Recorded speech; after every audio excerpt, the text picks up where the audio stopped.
Boa noite. Boa noite. PMs trocam tiros com criminosos que furaram blitz em frente ao Jockey Club de São Paulo. Há um morto e 3 feridos. Moradores do Glicério protestam e entram em confronto com policiais depois da morte de um suspeito de assalto. Operação Lava Jato consegue bloquear 10 milhões de euros do ex-diretor da Petrobras, Jorge Zelada. Ministério Público Federal vai investigar a origem do dinheiro que estava num banco do Principado de Mônaco. Serviços de anulação de multas e baixa nos pontos em carteiras de motoristas podem ser ilegais. E os grafites espalhados pelos muros de São Paulo dividem opiniões.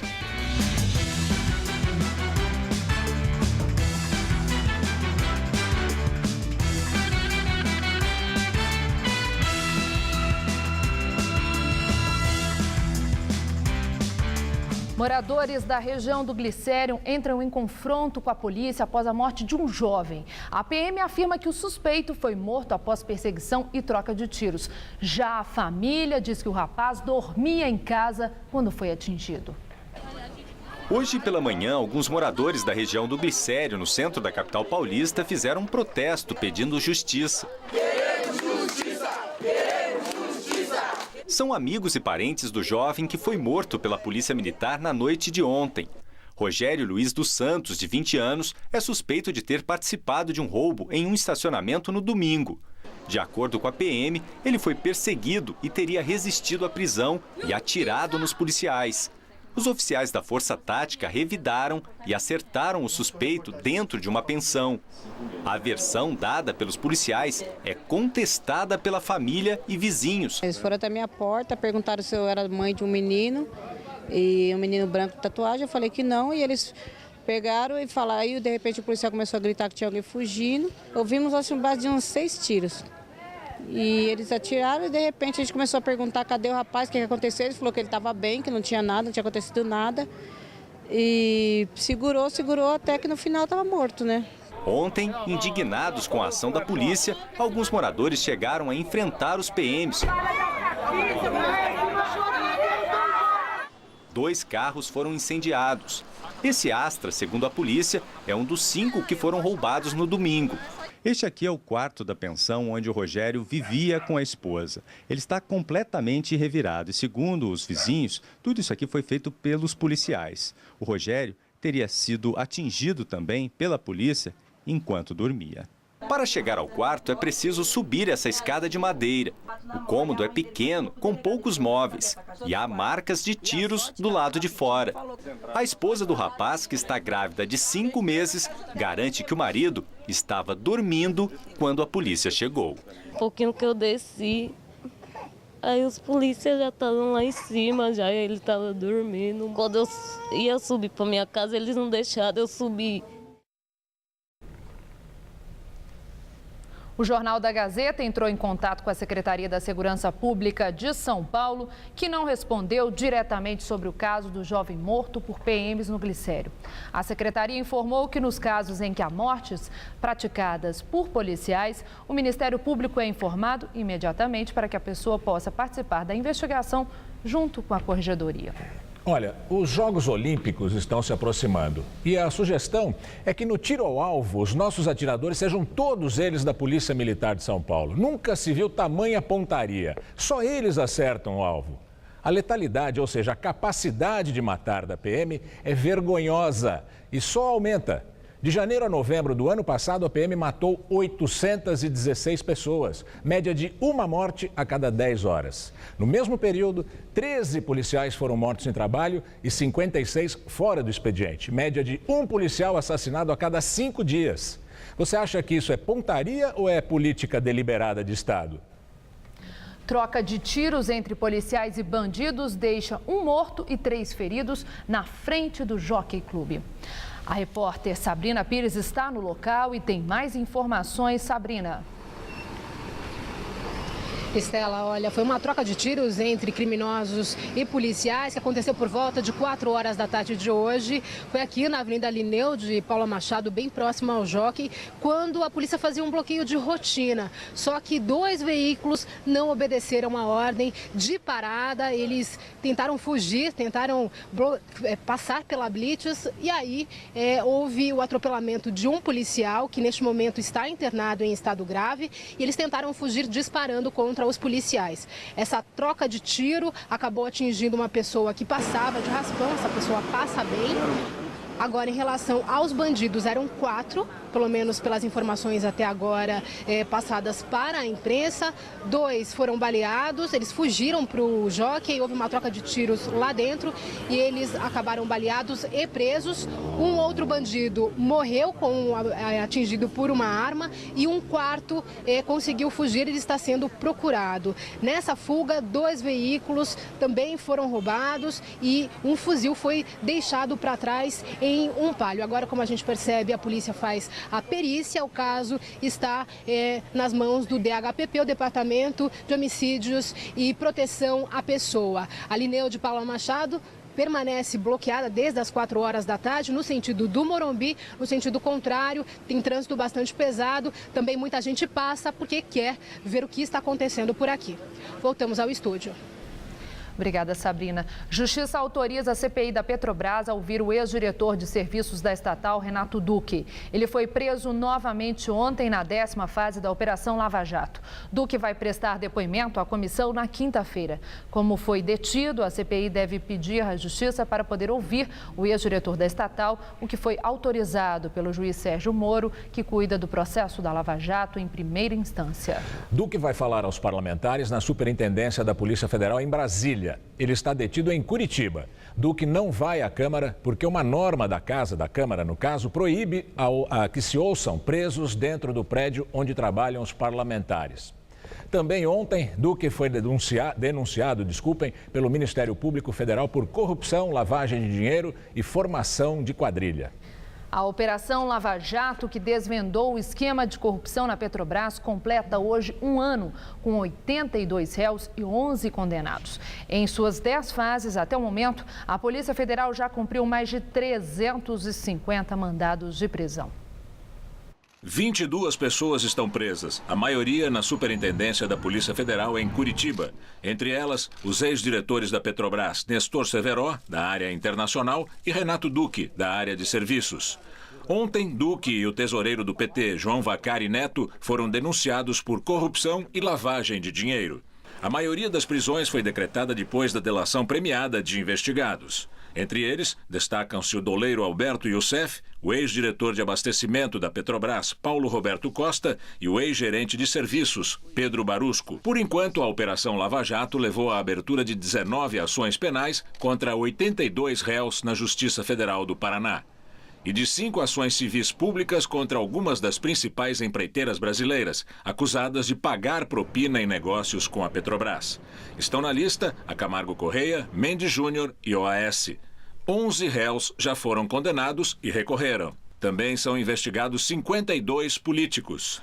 No caso deles, as ações correm no Supremo Tribunal Federal sob comando do ministro Teori Zavascki. E incluem 22 deputados federais, 13 senadores, 12 ex-deputados e uma ex-governadora. Eles se distribuem por 5 partidos: PT, PSDB, PMDB, PP e PTB. No Superior Tribunal de Justiça são investigados 2 governadores, o do Acre, Tião Viana, do PT, e do Rio de Janeiro, Luiz Fernando Pezão, do PMDB. O Ministério Público Federal já conseguiu a repatriação de 139 milhões de reais desviados por Pedro Barusco. O dinheiro estava em contas na Suíça. No total, o Ministério Público espera conseguir a devolução de 1,5 bilhão de reais dos acusados. Ex-diretor da área internacional da Petrobras, Jorge Zelada, tem 10 milhões de euros bloqueados por autoridades do Principado de Mônaco. A informação foi divulgada pelo Ministério Público Federal. Zelada foi o sucessor de Nestor Severó, suspeito de participação no esquema de corrupção na Petrobras. Zelada comandou a área internacional da companhia entre 2008 e 2012. Não há nenhuma denúncia formal contra Zelada, mas a promotoria diz que vai investigar a origem do dinheiro. O nome de Zelada foi citado por Paulo Roberto Costa, ex-diretor de Serviço e Refino e Abastecimento, e também pelo ex-gerente de serviços da estatal, Pedro Barusco, os dois em delação premiada. Empresas oferecem serviços de anulação de multas e baixa nos pontos em carteiras de motorista. Mas o Detran adverte que algumas práticas podem conter ilegalidades e assume que já investiga funcionários envolvidos em fraudes desse tipo. Mesmo sem procurar o serviço, Rômulo recebeu a ligação de uma empresa de assessoria jurídica informando que ele tinha acumulado mais de 20 pontos na carteira de habilitação em um ano, que é o máximo permitido pelo Detran, e que teria o documento suspenso. Ele foi convencido pela funcionária da empresa a assinar um contrato de prestação de serviço. No documento, o objetivo da empresa contratada é confeccionar recursos para a nulidade de multas e a baixa de pontuação junto aos órgãos de trânsito competentes. E na conversa com a funcionária, a promessa de que tudo seria resolvido em apenas 30 dias. O valor do serviço, R$ 720. Disse que entraria com recurso direto no Detran, no qual forneceria para nós uma carta provisória para que pudéssemos transitar até que a carta fosse entregue a nós. Mas, segundo Rômulo, não foi o que aconteceu. Em março nós fechamos um contrato e de março até junho nós tentamos ligar para ela, agendar alguma visita ou conversar para saber a que ponto estava o andamento da carta e não foi dado nenhum tipo de feedback.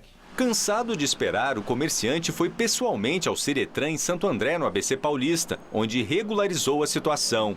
Ele teve a carteira retida por 7 meses, fez um curso de reciclagem e, depois de um ano, conseguiu a nova habilitação. Aqui no site do Detran estão todas as informações sobre os procedimentos que devem ser tomados por quem teve a carteira de habilitação suspensa ou cassada. O serviço pode ser feito por qualquer pessoa, desde que haja uma procuração em nome do condutor. Mas o órgão faz um alerta. É preciso ter cuidado com empresas mal intencionadas e que cobram caro por esse serviço e que poderia ser feito de graça pelo motorista. Alguns intermediários falam para a população que ele vai pegar a suspensão de 1 ano de carteira. O cidadão, em geral, no máximo, pega de 1 a 3 meses. E esse intermediário, algumas vezes, faz o seguinte, diz, olha, cidadão, você me contrata, eu tenho um jeito no Detran, resolvo isso, em vez de você pegar 1 ano, você vai pegar 1, 2 meses. E na verdade, se o cidadão tivesse vindo diretamente ao Detran, ele teria justamente pego de 1 a 2 meses no máximo. Na internet e nas ruas é comum encontrarmos anúncios de empresas que oferecem esse serviço. Ligamos em 2 delas e são muitas as promessas e facilidades. Esse seu caso, para mim, é a mesma coisa que acordar de manhã e abrir o olho. O que eu resolvo é cassação, bafômetro, é processo de crime de trânsito, é isso aí que é mais difícil de resolver e eu resolvo. Os preços cobrados também são variados. Acredito aí que sai em média de 800 a 900 reais, mais ou menos. De 900 a 1.200 reais. Depende do processo. A única forma de fazer algo assim hoje é ou encontrando uma terceira pessoa que aceita que a pontuação vá para ela, e se a pessoa não estava dirigindo, isso é fraude, prejudica essa terceira pessoa também, é muito importante deixar claro, e todas as pessoas podem responder por crime, ou estão utilizando a senha de algum funcionário do Detran, e isso nós já fiscalizamos, e tem vários funcionários aqui que estão respondendo por crime e podem ser inclusive demitidos do Detran por conta disso. Em nota, o Detran informa também que não existe qualquer tipo de habilitação provisória para que o condutor que está com a CNH em processo de suspensão ou cassação. Ainda segundo o texto, também é direito do cidadão apresentar recursos contra multas aplicadas equivocadamente ou que contenham erros. Esses estelionatários que prometem a solução para a CNH caçada existem em grande parte por culpa do próprio Detran, que atende muito mal quem precisa entrar com recurso. As filas são enormes, o posto de atendimento que eu conheço é pequeno e vários órgãos oficiais do estado e do município se encarregam de aumentar os problemas. São comuns, por exemplo, casos de preenchimento errado pelos órgãos oficiais de documentos que depois são impugnados pelo Detran. Trocar a sigla de São Paulo, SP, por PS, é um desses erros. Os motoristas erram, é claro, mas a pena não deveria ser passar por um serviço tão ruim como o que eles recebem. Estudantes de todo o país se reúnem em uma feira de ciências e engenharia aqui na capital paulista para a apresentação de projetos. Em meio à crise hídrica, os jovens desenvolvem ideias simples que permitem uma maior economia de água. Esse trio de estudantes veio da cidade de Santa Rita do Sapucaí, ao sul de Minas Gerais, para mostrar uma maneira simples de transformar água em energia elétrica. A ideia é colocar um motor como este na entrada da caixa d'água. A pressão gera energia, capaz, por exemplo, de carregar um celular. E por falar em celular, os meninos atrelaram tecnologia à conscientização do uso da água. Por um aplicativo, a pessoa consegue acompanhar todo o consumo. Tem um sensor que ele emite os sinais elétricos proporcionais à vazão que está circulando sobre ele. Esses sinais são interpretados pelo microcontrolador, que é uma unidade de controle que tem aqui atrás, e são convertidos para a quantidade de litros circulada naquele período, mostrando o valor na tela de display LCD. São adolescentes de ensino médio regular ou técnico de todo o país. Ao todo, 332 projetos de ciência e engenharia se reúnem na 13ª edição da FEBRASE. A preocupação atual com o futuro da água é tanta que na edição da feira deste ano são 39 projetos que falam exclusivamente sobre água e energia. E entre os projetos a longo prazo, vemos também ideias mais simples que podem estar na sua casa muito em breve. É o caso de Daniel e Vitor. Os alunos de 16 anos de uma escola na zona sul de São Paulo montaram este filtro de calcário, areia e carvão mineral para reutilizar a água da máquina de lavar. No protótipo, a água sai, passa pelo filtro e é armazenada em outro recipiente, um ciclo que pode ser repetido até 5 vezes. Na máquina que a gente utilizou, a gente teve uma economia de 130 litros de água, mas isso vai depender de cada máquina e do empenho de cada família. Mais uma novidade curiosa é o projeto desenvolvido por essa dupla de meninas da Universidade de Viçosa, em Minas Gerais. Reutilizar a água do chuveiro na descarga do vaso sanitário. Seria apenas mais uma ideia se o protótipo não contasse com o filtro que utiliza carvão do caroço do açaí para limpar a água. Nós desenvolvemos isso porque a água se torna potável de novo, então não mantém a qualidade de vida da população, porque não há proliferação de bactérias, por exemplo. Então o caroço de açaí ele é eliminado de maneira inadequada no norte do país, então é uma maneira de prevenir e ajudar a natureza também, uma coisa sustentável. Essa feira fica até quinta-feira, depois de amanhã, no estacionamento da Escola Politécnica da USP. Pode ser visitada das 2 da tarde até às 7 da noite. A entrada é de graça. Esses últimos dias de verão aqui na capital paulista têm sido de temperaturas amenas. A máxima hoje não passou dos 26 graus e as pancadas de chuva foram bem pontuais. Não chegou a hora de tirar o casaco do armário. Ainda não. Vamos aguardar. Pois é, para amanhã não tem muita mudança prevista não. Vamos à previsão com Mariana Armentano.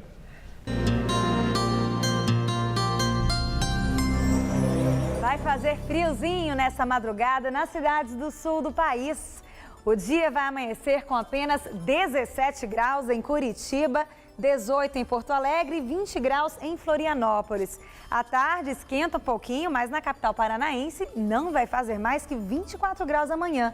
Já em Florianópolis, a máxima chega aos 27 e nas capitais nordestinas a máxima ultrapassa os 30 graus e o sol brilha forte amanhã por lá. O tempo fica firme também no sul do país, com a presença de uma massa de ar seco que afasta as condições de chuva e no restante do país, há chuvas previstas com maiores volumes nessas áreas escuras, entre o Triângulo Mineiro, Goiás, Tocantins, Mato Grosso e praticamente toda a região norte do Brasil. Já aqui em São Paulo, o dia promete muita nebulosidade, algumas aberturas de sol e chuvas pontuais em todas as regiões do estado. No centro-oeste, o sol predomina pela manhã e a chuva vem a partir da tarde. A máxima chega aos 27 graus em Marília e aos 30 em Presidente Prudente. Na faixa norte, ali na divisa com o Paraná, a chuva tende a ser mais volumosa e os termômetros ficam em torno dos 26 graus em Franca, 28 em Barretos e 29 em São José do Rio Preto. Na faixa leste, o calor diminui bem e a madrugada será até fresquinha. No litoral, a máxima chega aos 28 graus, mas aqui na capital paulista, a mínima será de 19 e a máxima prevista de apenas 25 graus. O paulistano ganha esse refresco, as temperaturas ficam amenas, mas ainda há risco de chuvas fortes entre a tarde e a noite, o que deve aumentar a sensação de frio ao anoitecer. Esse mundo do politicamente correto a qualquer custo está ficando mauricinho demais. O Tribunal de Justiça condenou uma mulher a pagar R$ 3.500 de multa por ter chamado de orelhudo um menino de 12 anos. Nós estamos em 2015 e essa grave ofensa aconteceu em 2005, em Cotia, na Grande São Paulo. Portanto, a nossa célere justiça manda indenizar hoje um homem de 22 anos que teria sido ofendido quando era menino por uma mulher mal-humorada. Esses delírios do socialmente aceitável, socialmente correto hoje são espertamente aproveitados também pelo marketing. Uma sacada um pouquinho maior virou o Varanda Gourmet. Kombi de cachorro quente é food truck. Até os velhos e bravos trabalhadores agora são nossos colaboradores. Vice-presidente Michel Temer discute pacote anticorrupção com ministros e líderes da base governista na Câmara. A reunião foi na residência oficial da Vice-Presidência da República, o Palácio do Jaburu. O pacote anticorrupção deve ser encaminhado ainda esta semana ao Congresso Nacional. A Fundação Ulisses Guimarães, ligada ao PMDB, apresentou uma proposta de reforma política com garantia de financiamento privado de campanhas eleitorais e o fim da reeleição, com mandatos de 5 anos. E agora à tarde, os ministros da Justiça, José Eduardo Cardoso, e de Relações Institucionais, Pepe Vargas, apresentaram ao presidente do Senado, Renan Calheiros, as propostas do pacote de medidas de combate à corrupção que o governo federal pretende encaminhar ainda nesta semana ao Congresso. Essas propostas também vão ser apresentadas ao presidente da Câmara dos Deputados, Eduardo Cunha, ainda hoje. A previsão é de que a presidente Dilma Rousseff apresente o pacote em cerimônia no Palácio do Planalto amanhã. E agora vamos ao comentário de política com José Neumann e Pinto. Domingo o povo foi à rua e falou com toda clareza contra a corrupção, contra o governo que é negligente, leniente em relação a essa corrupção.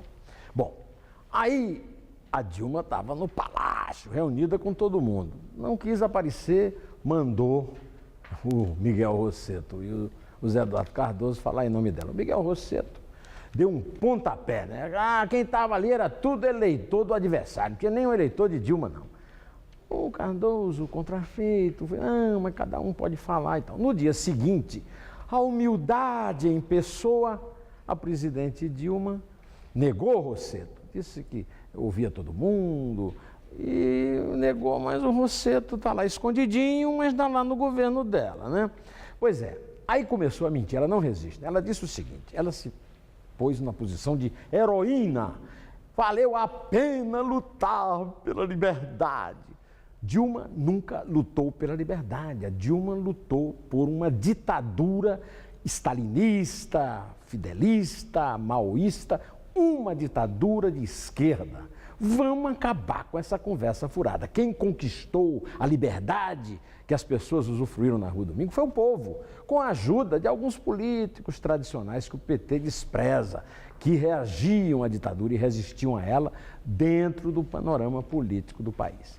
Depois ela anunciou isso aí que você viu, um pacote contra a corrupção. Pelo amor de Deus, o doutor Modesto Carvalhosa veio aqui na Gazeta, falou para Maria Lídia que já existe uma lei anticorrupção, só que ela não foi regulamentada. E a Dilma, que sempre se orgulhou de ter maioria no Congresso, não trabalhou para regulamentá-la. Bom, ela disse também que vai propor uma reforma política. A melhor resposta eu transfiro para Eduardo Cunha, presidente da Câmara, que disse que não viu, eu também não vi, nenhum cartaz pedindo reforma política. Sabe por quê? o povo não é bobo. O povo sabe que reforma política não tem nada a ver com corrupção. Você acha que teriam parado com a corrupção de bilhões na Petrobras porque o financiamento da campanha passar a ser público, não pode ser mais privado? Bom, de qualquer maneira, a Dilma se corrigiu e resolveu partir para o diálogo, não diálogo, como dizia o Cardoso no domingo, né? E esse diálogo ela convocou logo o Lula. É como se ela tivesse posto roupa lavada no pau de galinheiro para quarar. Ou Dilma pensa que nós somos imbecis, ou nós somos imbecis mesmo, né? Pois então, eu volto sexta-feira em pé. Comerciantes do bairro do Ipiranga, zona sul de São Paulo, reclamam do aumento da violência na região, principalmente em estabelecimentos próximos à estação de metrô Sacomã. No vídeo, o homem é flagrado levando maquiagem, shampoos e cremes desta perfumaria. Prejuízo de R$3 mil, fora os estragos no imóvel. O bandido entrou pelos fundos da loja no dia 28 de dezembro. Eles sobem pelos outros sobrados em volta, pelos vizinhos e invadem pelos telhados. No caso aqui, eles caíam aqui dentro do quintal. Eliana, que é proprietária da perfumaria na rua Lino Coutinho, no Ipiranga, zona sul da capital, sofreu 3 assaltos em 4 meses. Fez boletim de ocorrência em todas as vezes. Colocou mais grades, mas ainda tem muito medo. A gente percebe que há maior movimentação de pessoas diferentes, estranhas ao bairro, né? A gente fica preocupado com isso. Aqui na região, quase todos os comerciantes já enfrentaram assaltos nos últimos tempos. De homens que sobem no telhado, conseguem entrar nas lojas e levam produtos e também dinheiro. E sempre de madrugada, entre meia-noite e 4 horas da manhã ou durante o final de semana, especialmente aos domingos. As ruas mais problemáticas são Dino Bueno, Greenfield e Lino Coutinho, próximas à estação do metrô Sacomã. As construções estão cheias de grades, cercas e arames farpados. Mas nem assim os criminosos deixam de agir. Este lojista, em um mês, registrou 3 assaltos. Roupa, chinelo, tudo que tem lá atrás eles levam. Os lojistas se articulam para fazer uma ronda própria durante a madrugada e avisar a polícia.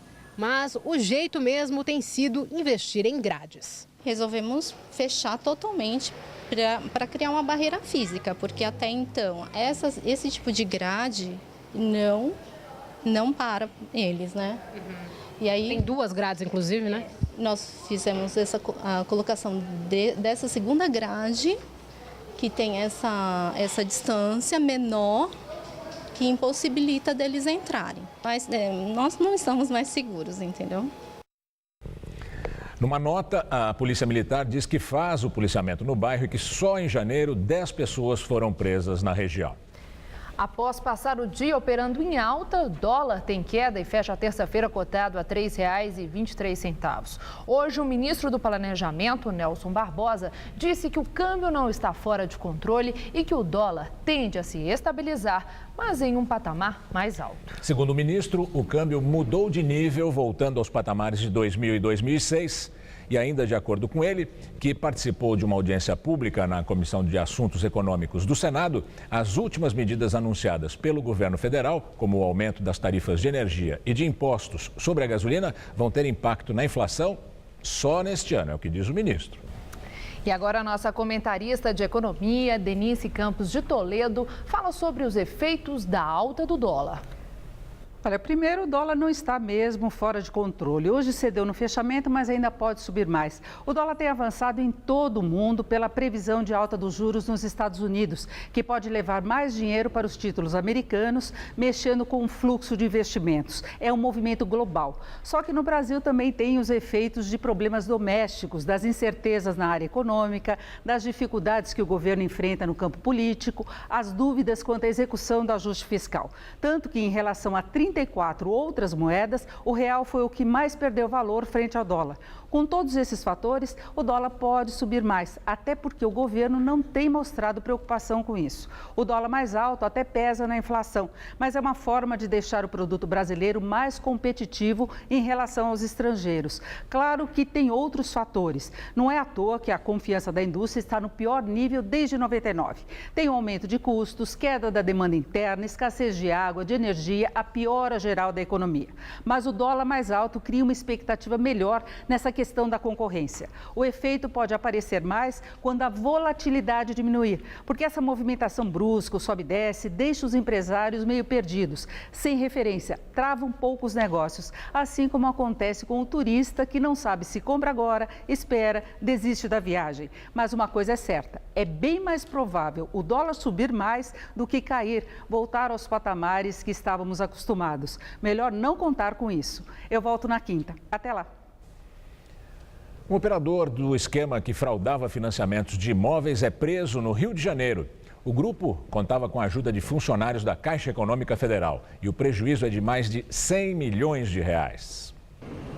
A fraude aconteceu no financiamento de mais de 100 imóveis aprovados pela Caixa Econômica, de forma irregular entre os anos de 2012 e 2013. Em todas as operações, a maior parte dos recursos era desviada, ao invés de ser usada na compra dos imóveis.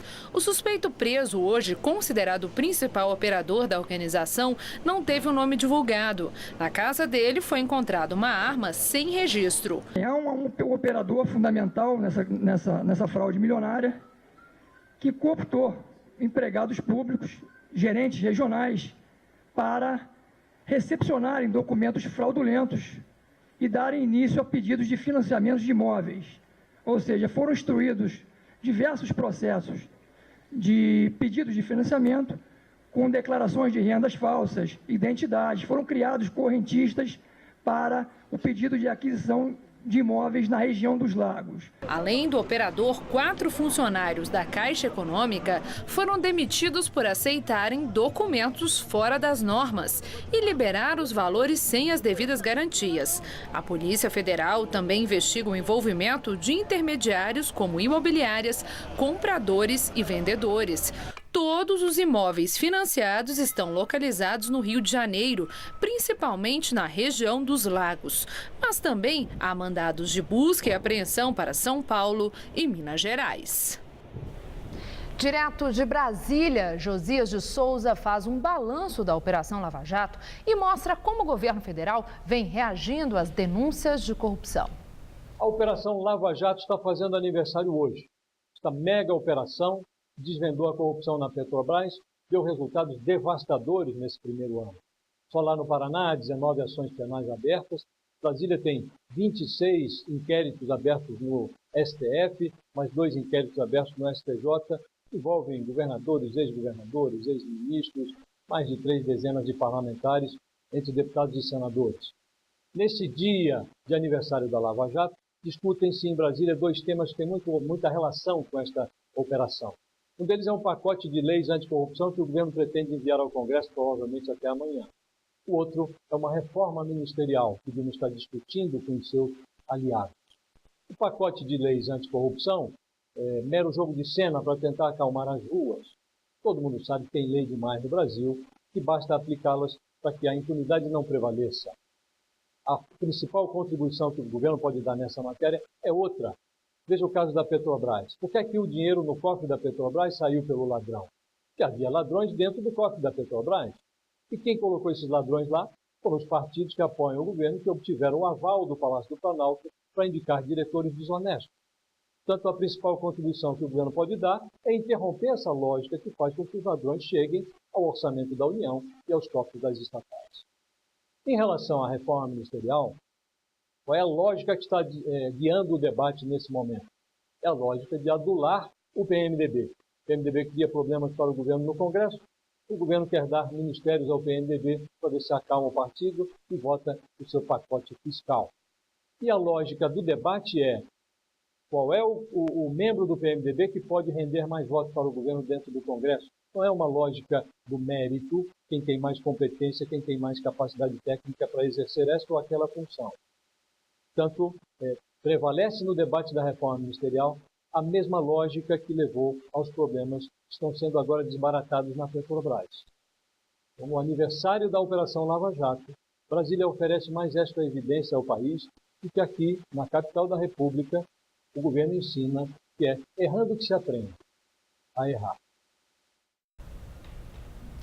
Na entrevista do dia com Maria Lídia Flandoli, a análise das mensagens expressas nas manifestações dos dias 13 e 15 passados.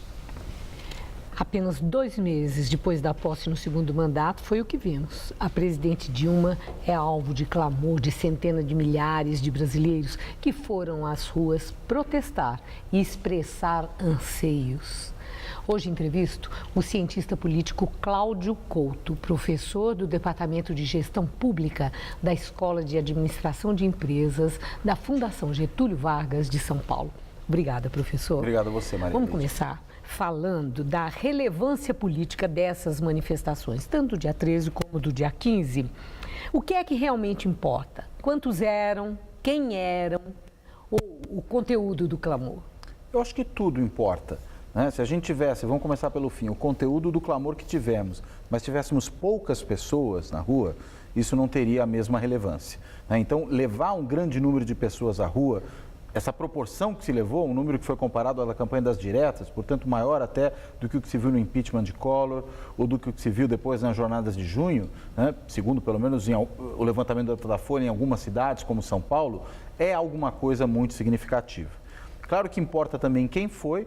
Várias pesquisas mostram que os que foram já eram, de alguma maneira, os que não tinham simpatia pelo PT, na sua grande maioria. Aqui em São Paulo, 80%, no dia 15, né, eram eleitores de Aécio Neves.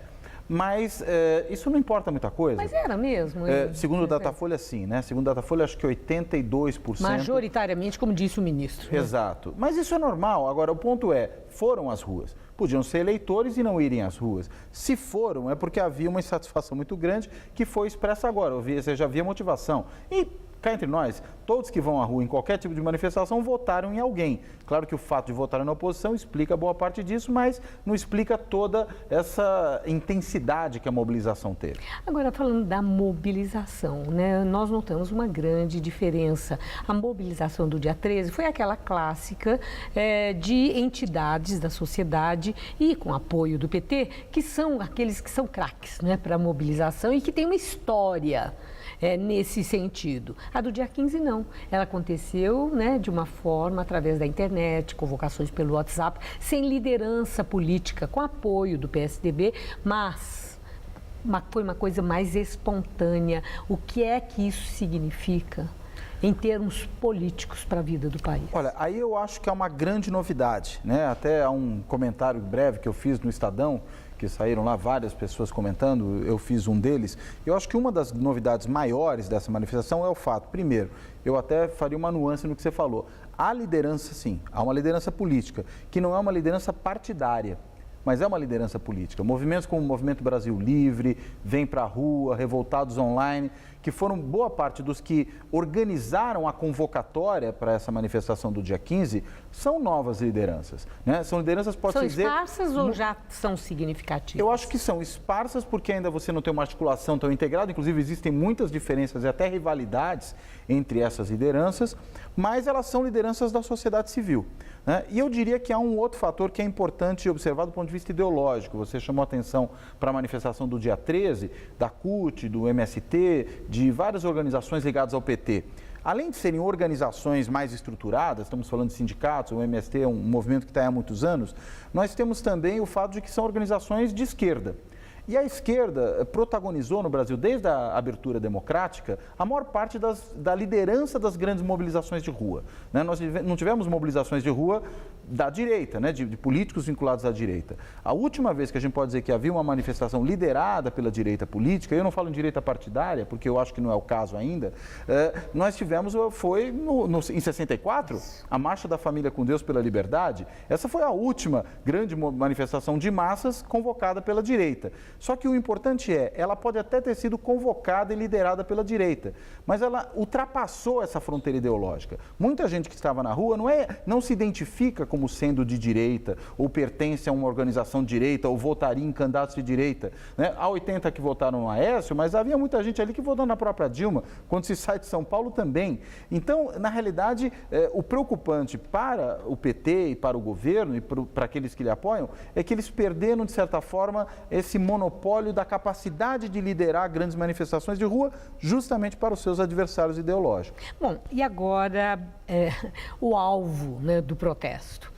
O termo diálogo foi repetido várias vezes pelos ministros no próprio domingo, pela presidente Dilma ontem.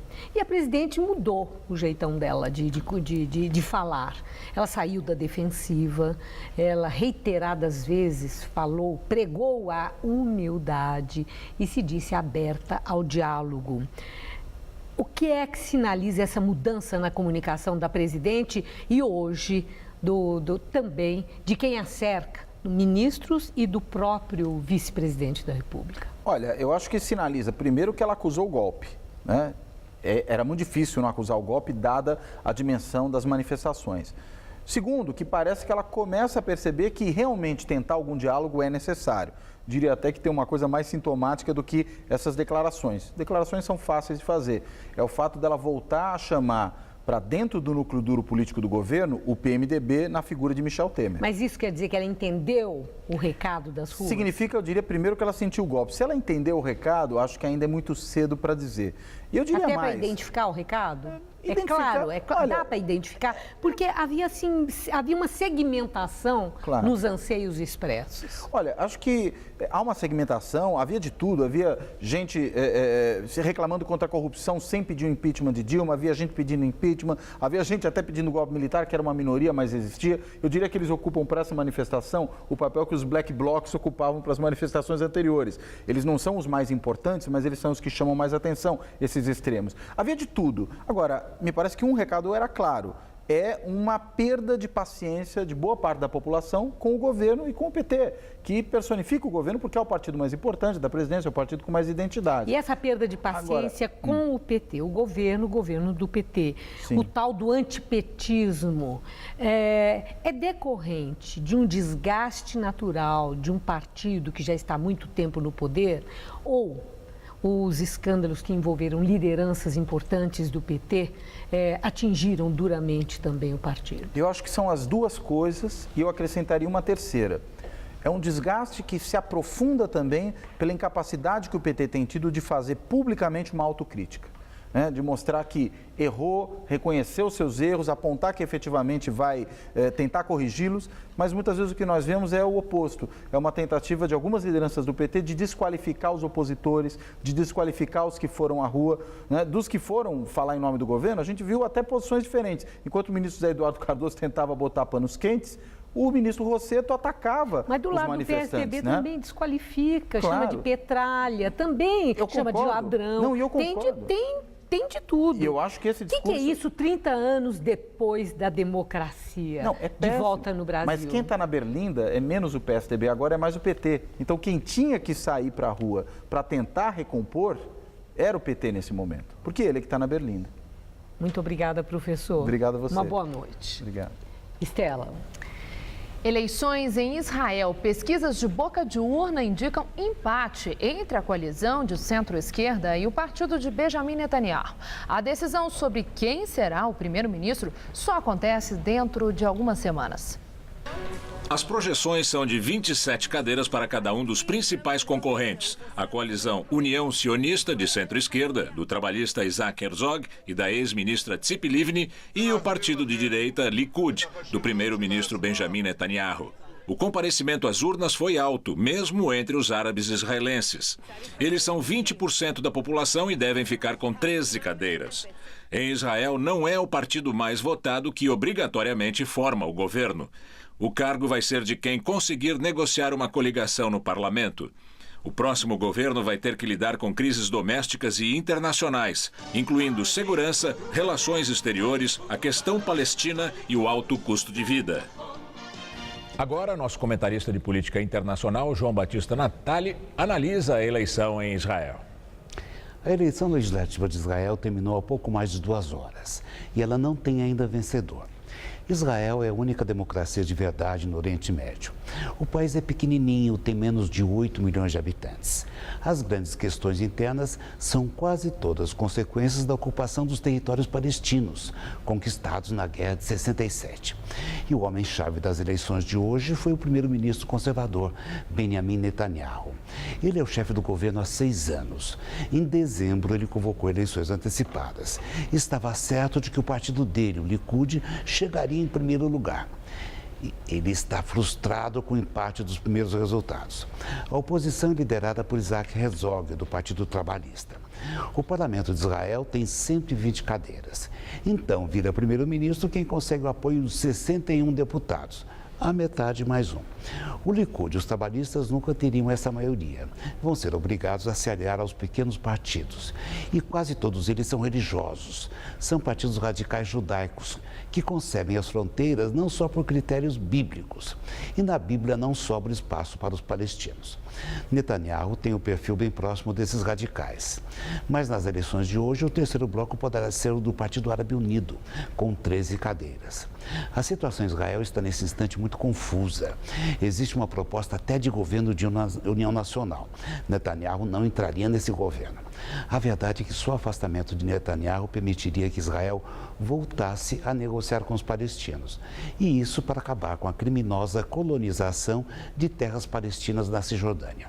Isaac Herzog, o homem da oposição e da esquerda, foi por debaixo do pano o candidato preferido da União Europeia e dos Estados Unidos.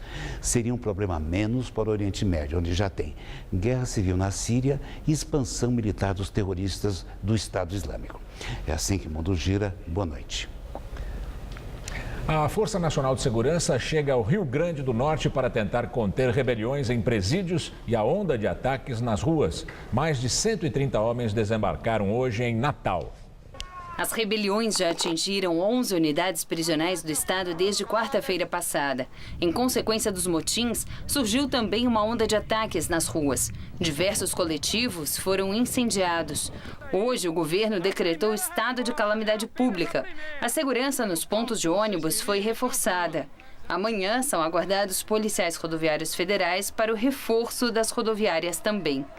Os detentos têm gravado vídeos com exigências e pedem, entre outros itens, TV e ventilador nas celas.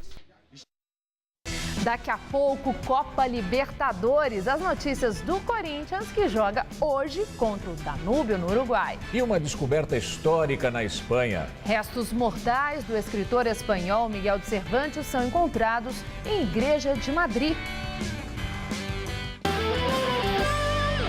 Regina, você não acredita o quanto a gente economizou de energia e dinheiro hoje. Sério, amor? Sério? É, eu vi aqui que se a gente mudar o chuveiro do quente pro morno, a gente economiza um montão, mãe. Eu também, meu banho super rapidinho, viu? Morno, né, Gabi? Lógico. É, eu também. Ah, você tem que economizar no tempo agora, né, Beto? Ah, então quem mais economizou aqui foi o patrão, ó, que nem banho tomou hoje, né? Que consumo consciente de energia. Use o bom senso. Governo Federal. Minutos. Se você quer estudar jornalismo, relações públicas, publicidade e propaganda ou rádio, TV e internet, a Faculdade Casper Liber é o seu lugar. Quer conhecer? Eu te levo. Aqui a gente aprende na sala de aula e também em laboratórios de rádio, fotografia, edição de imagens e estúdios de TV. Você também pode colaborar em revistas, sites, programas de TV e rádio laboratoriais. E tem oportunidade de estágio dentro da Fundação Casper Liber. São mais de 60 anos de tradição numa localização incrível. Faculdade Casper Libero, formando os melhores profissionais da comunicação. Quer saber mais? Acesse nosso site.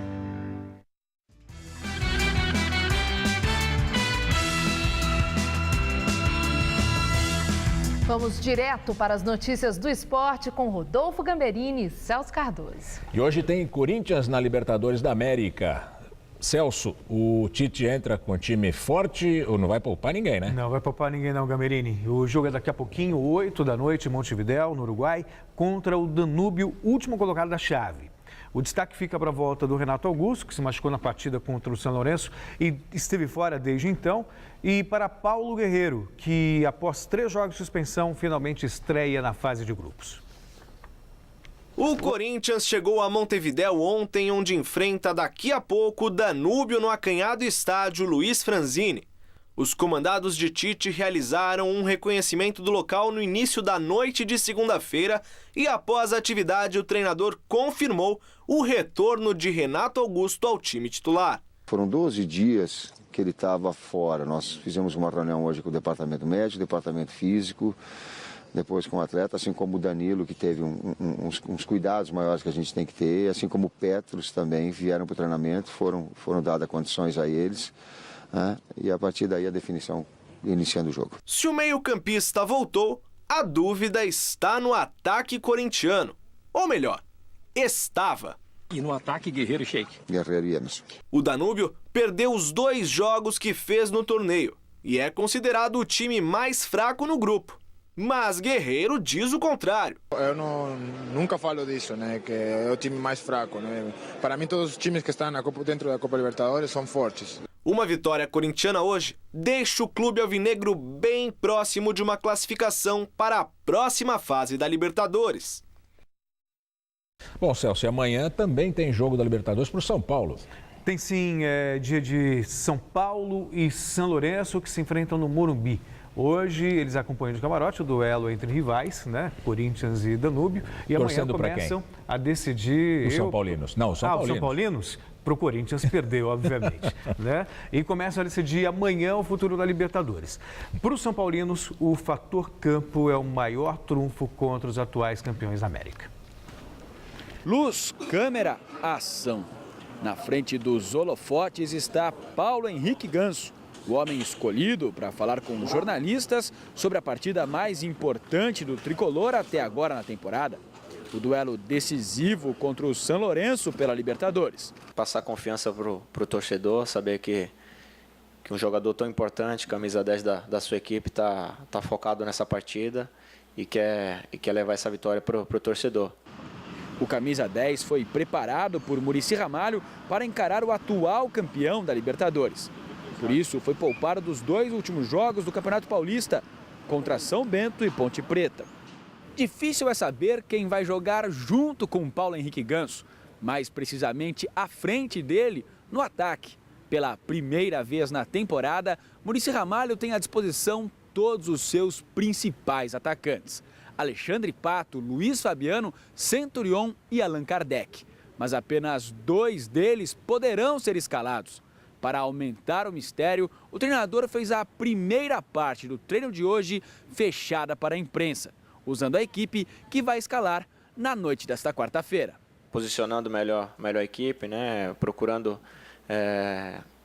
Tá melhorando, na verdade, o esquema de jogo que a gente já tem.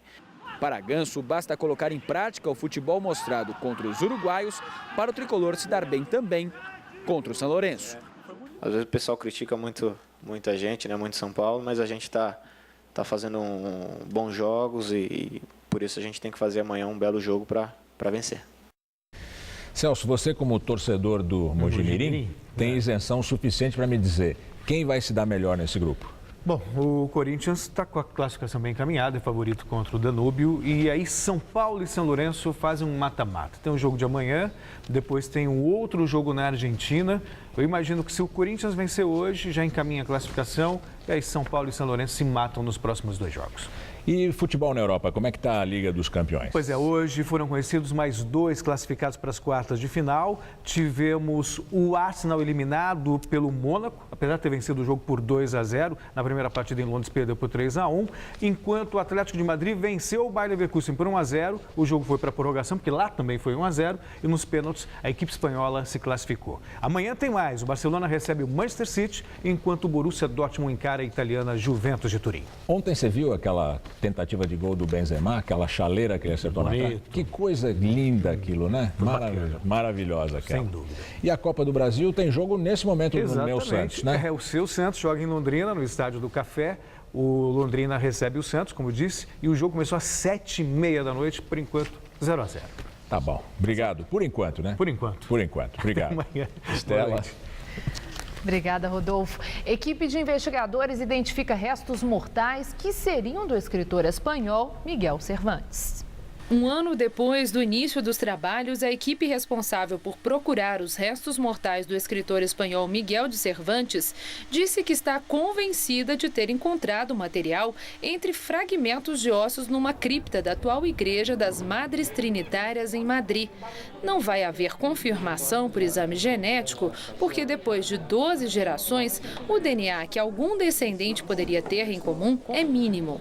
Mas as informações de caráter histórico, arqueológico e antropológico indicam muitas coincidências. Segundo dados da prefeitura local, Cervantes foi sepultado no dia 23 de abril de 1616 e seu caixão foi removido anos depois, durante uma reforma no local.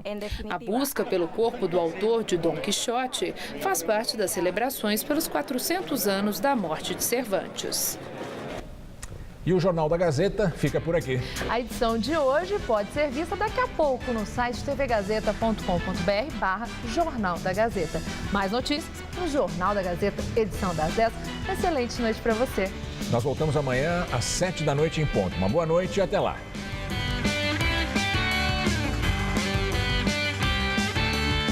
O ator Paulo César Pereio responde tudo em A Máquina. Hoje, 11h30 da noite.